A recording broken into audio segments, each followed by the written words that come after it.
চলো, এই দেখো বেটা, এটা হলো আমাদের নতুন ঘর। বাবা, ওই দেখো নতুন অতিথি এসেছে। আরে সবই ঠিক আছে, কিন্তু ওখানে কুঁড়ে ঘর কেন? আরে বেটা, তাই তো দেখছি, চলো ওদের সাথে কথা বলি গা।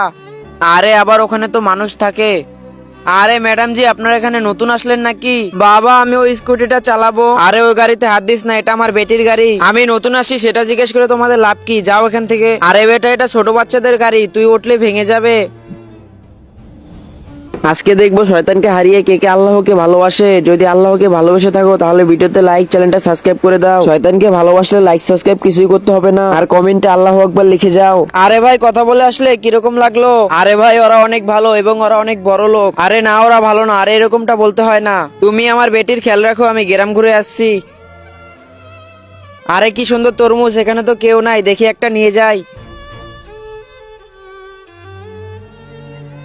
আরে ভাই সাহেব, তরমুজটা চুরি করার জন্য আমাকে মাফ করে দিও। আরে ম্যাডাম জি, কোনো ব্যাপার না, এটা তো খাওয়ার জিনিস, আরেকটা নিয়ে যাও, খাবে বাড়ি গিয়ে। আরে আমার আগের ব্যবহার দেখে তোমরা কিছু মনে করো না, এবং তোমরা কতটা ভালো মানুষ।